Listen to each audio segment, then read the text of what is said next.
Ingat ini baik-baik. Setiap Anda mendapatkan cabaran ujian dari Allah Subhanahu wa taala, maka satu, tidak pernah Allah turunkan cabaran kecuali kita mampu mengatasinya. Satu. Dua, tidak pernah Allah turunkan cabaran pada setiap umat kecuali di balik cabaran itu ada solusi termudah untuk mengatasinya. Di Anda mesti yakin kalau ada ujian semacam ini, insya Allah bisa selesai. Ada masalah semacam ini, insya Allah bisa dilewati. Itu prinsip dalam Al-Quran. Dan ketiga, tidak pernah Allah turunkan ujian pada setiap zaman, masa atau generasi berganti kecuali sesuai dengan keadaan zamannya atau keadaan masanya.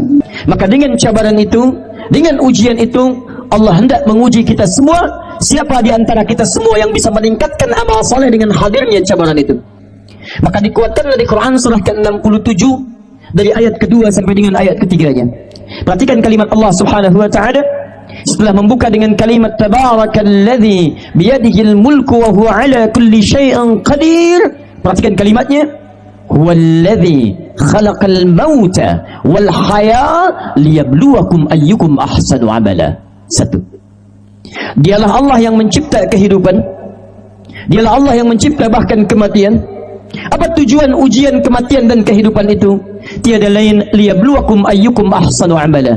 Dengan didatangkannya kehidupan itu dan segala aktivitas kita saat hidup, juga dengan kematian yang menghadapi setiap manusia akan kembali kepada Allah.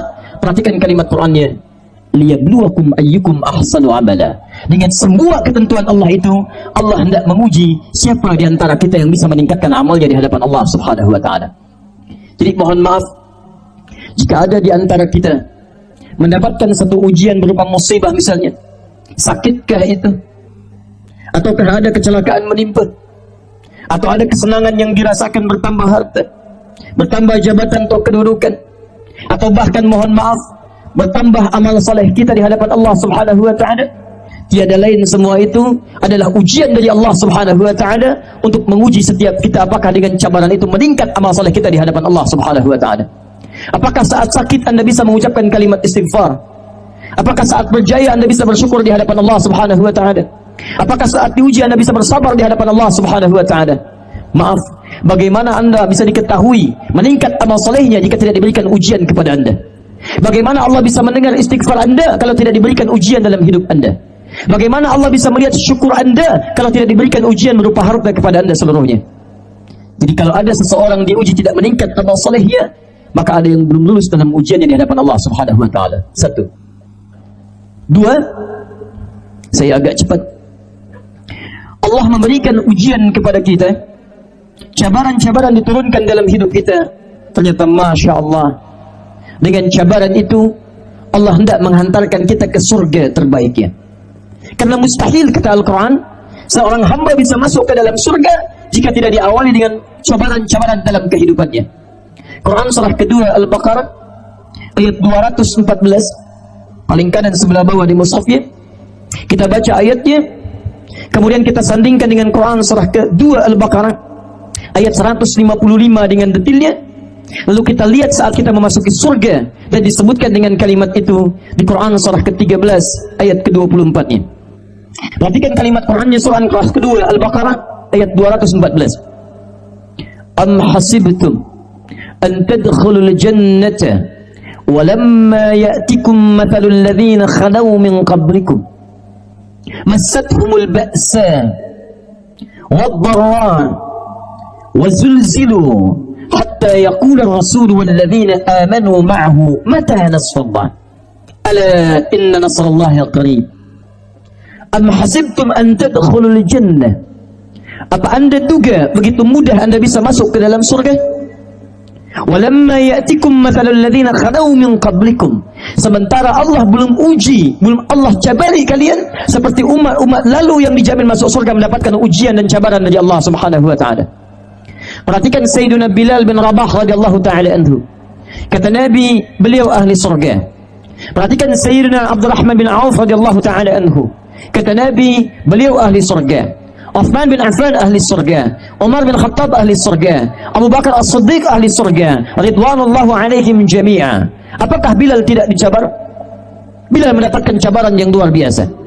Apakah Umar tidak mendapatkan ujian? Umar diuji, Abdurrahman bin Auf diuji, Uthman diuji, Abu Bakar diuji.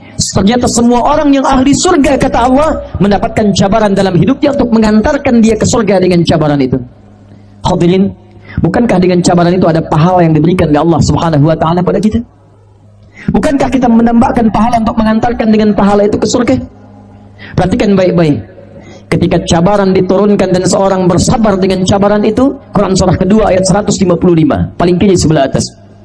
وَلَنَبْلُوَنَّكُمْ بِالشَّيْءِ مِنَ الْخَوْفِ وَالْجُوعِ وَنَقْصٍ مِنَ الْأَمْوَالِ وَالْأَنْفُسِ وَالثَّمَرَاتِ وَبَشِّرِ الصَّابِرِينَ. Setiap yang hidup akan kami berikan ujian, cabaran dalam hidupnya, berupa kekhawatiran, kelaparan, berkurangnya harta, ada yang sakit sampai dengan yang wafat, bahkan ada yang hasil kerja kerasnya dirampas oleh orang lain. Apa tujuan dari semua itu? Wabashiris sabirin.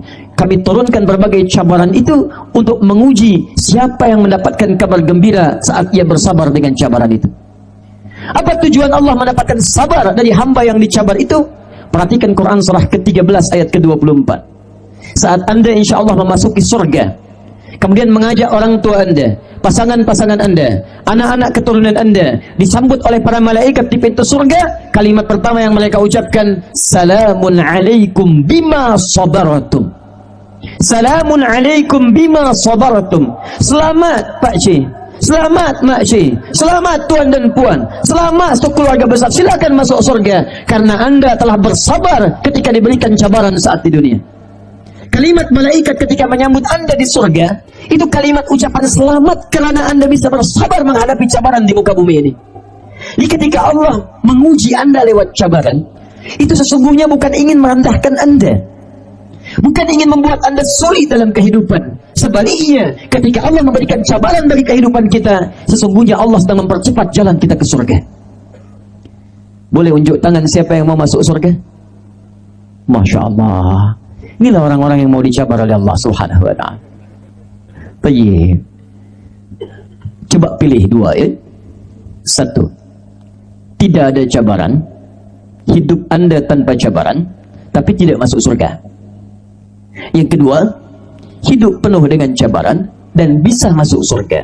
Tidak ada pilihan kedua dan tidak usah ngotot untuk memilihnya. Satu atau dua, hidup tanpa cabaran tapi tidak masuk surga, atau hidup penuh cabaran dan bisa masuk surga. Satu atau dua. Alhamdulillah.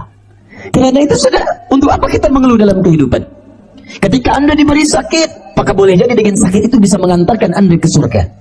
Ada seorang ulama salih, jika beliau ini tidak sakit dalam sepekan, maka beliau menangis terseduh-seduh di hadapan Allah Subhanahu wa ta'ala. Ya Allah, kenapa hamba ini tak sakit dalam sepekan ini? Kawannya heran bertanya kepadanya, kenapa ya Syekh, Anda malah menginginkan sakit sementara orang menginginkan sehat? Kata alim ini, tidakkah engkau mendengar kalimat Nabi SAW bahwa pada satu penyakit itu ada ampunan Allah Subhanahu wa ta'ala? Bukankah ketika seorang sakit dia sering berzikir pada Allah Subhanahu wa ta'ala? Lisannya berzikir, amalannya meningkat, salatnya meningkat, lisannya bersabar. Hamba takut kalau sampai sepekan ini tidak ada sakit, hamba takut selama sepekan berbuat dosa dan tidak diampuni oleh Allah Subhanahu wa ta'ala. Perhatikan, ada ulama diberikan sakit, dia bersyukur kepada Allah Subhanahu wa ta'ala. Jadi konsep yang kedua, fitrah yang kedua, tujuan Allah menurunkan cabaran bagi kehidupan manusia selain untuk membangkitkan amal soleh kita, juga untuk cepat memantarkan kita ke surga insyaAllah. Bisa dipahami sampai sini? Tayyib. Apa firman Allah dalam Quran ketika Nabi Yunus meminta selamatkan dari ikan paus? Wa dhannuni idh dhahaba mughadiban wa dhanna an lan naqdira alayhi. Perhatikan kalimatnya, fanada fi dhulumati an la ilaha illa anta subhanaka inni kuntu minadh dhalimin fastajabna. Kami kabulkan doanya, kami selamatkan ia. Perhatikan ujung ayatnya, Allah tidak cakap, tidak firmankan kami hanya selamatkan Yunus, tidak. Wa kadzalika nunjil mu'minin. Maka kami pun akan selamatkan orang-orang beriman yang punya persoalan serupa. Apa persoalan serupanya? Ghamam itu mohon maaf. Wa najjaynahu minal ghammi. Dia masuk ke perut ikan paus, tapi ketika Allah berikan kalimat selamat, selamatnya bukan dikeluarkan dari ikan paus, bukan. Allah sampaikan di Quran, kami keluarkan dia dari awan gelap, mendung yang menyelimuti. Padahal dia masuk ke perut ikan paus. Tapi ketika diselamatkan, bahasa Qur'annya bukan kami keluarkan dia dari perut ikan paus, bukan. Bahasa Qur'annya kami keluarkan dia dari awan gelap yang menyelimuti. Saya nak tanya pada tuan dan puan di sini, kalau masuk perut ikan paus itu gelap tak? Pernah masuk dalamnya? Tidak. Tapi kita bayangkan gelap ya. Sulit kita bergerak kanan, kiri, depan, belakang. Sulitnya luar biasa. Perhatikan jawaban Al-Quran ketika menjawab kami selamatkan Yunus dari awan gelap yang menyelimuti. Itu bahasa kiasan majaz. Dalam ilmu balaghah disebut dengan kinayah. Mengambil makna umum pada satu kejadian.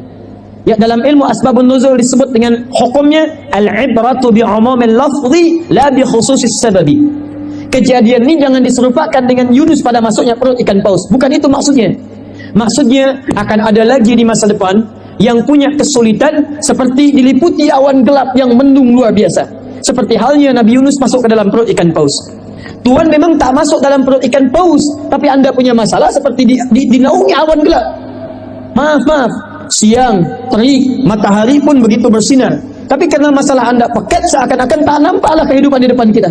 Jalan jadi sempoyongan, tak bisa kita lihat. Itu yang disebut dengan najjainahu minal ghammi. Perhatikan ujung ayatnya. Jika ada orang punya masalah serupa dengan itu, baik di pekerjaan, di rumah tangga dia mau berpikir seperti Yunus, wa kadzalika nunjil mu'minin. Kami akan selamatkan dia seperti kami selamatkan Yunus di masa lalu.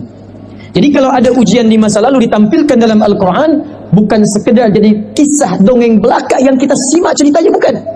Tapi itu petunjuk bagi kita di masa kini. Kalau punya persoalan serupa, maka amalkan amalan-amalan umat di masa lalu.